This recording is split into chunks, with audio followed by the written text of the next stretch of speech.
বিয়ের পর মাত্র 14 দিনের সংসার, তারপরেই বিডিআর বিদ্রোহে আটকে 16 বছরের জেল। অবশেষে দীর্ঘ 16 বছর কারাভোগ করে মুক্তি পেলেন বিডিআর জওয়ান।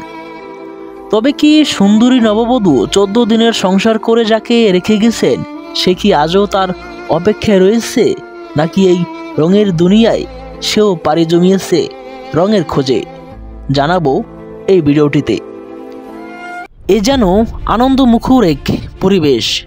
দীর্ঘ 16 বছর পর ছেলে বাড়ি ফিরেছে। ছেলেকে পেয়ে মায়ের আনন্দ যেন থামছেই না, চোখে আনন্দের অশ্রু। কিন্তু দুঃখ একটাই, মাত্র 6 মাসের চাকরি করেই 16 বছরের জেল খাটতে হয়েছে তৎকালীন বিডিআর জওয়ান মোতার হোসেন মানিককে। তাই তো মা মুক্তা বেগমের খুশি যেন শেষ নেই। দীর্ঘ 16 বছর পর ছেলে বাড়ি ফিরেছে, এটাই তার বড় পাওয়া। আর যেন কোনো মাকে এভাবে কষ্ট ভোগ করতে না হয়। একটা ছেলে মারা যাওয়ার পরে একটা ছেলে, সেই ছেলে আজ 15-16 বছর থেকে জেলখানায়। আমি যে কিভাবে বাঁচে আছি একমাত্র আল্লাহ পাক ছাড়া কেউ বলতে পারে না। মা ছেলের এই দুঃখের মাঝে আরও একটি মানুষ আছে যার দুঃখ, কষ্ট আর অপেক্ষার প্রহর আরও বেদনার, আরও কষ্টের। বলছি মানিকের রেখে যাওয়া সেই 14 দিনের সংসার জীবনের নববধূর কথা।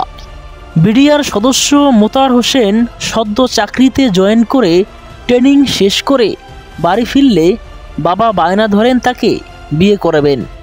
সেই ধারাবাহিকতায় মোতাহারকে বিয়ে করান পাশের বাড়ির মেয়ে ববি আক্তারের সঙ্গে। ছুটির মাত্র 14 দিনের সংসার করেই ফেরেন কর্মস্থলে। এরপর বিডিআর বিদ্রোহ, তারপর জেলেই কেটে গেছে দীর্ঘ 16 বছর। এদিকে দীর্ঘ 16 বছর স্বামীর পথ চেয়ে বসেছিলেন স্ত্রী ববি আক্তার। একটা মুহূর্তের জন্য ঘর ছাড়ার কথা ভাবেননি। 16টা বছর হাজারো কষ্ট, বেদনা আর অনিশ্চয়তার জীবন নিয়ে কেটেছে স্ত্রী ববি আক্তারের দিন।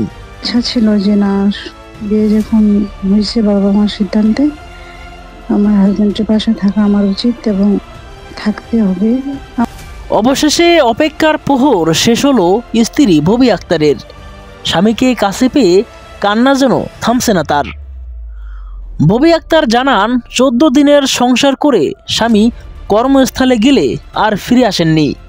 সেই থেকেই অনিশ্চয়তার জীবন নিয়ে অপেক্ষার প্রহর গুনে আসছিলেন তিনি। এভাবেই দিনের পর দিন পেরিয়ে মাস গড়িয়ে কেটে যায় বছর। তবুও তিনি অপেক্ষায় থাকেন তার স্বামীর। এভাবেই দীর্ঘ 16 বছর কাটিয়ে অবশেষে সেই কাঙ্ক্ষিত দিনের দেখা পেলেন।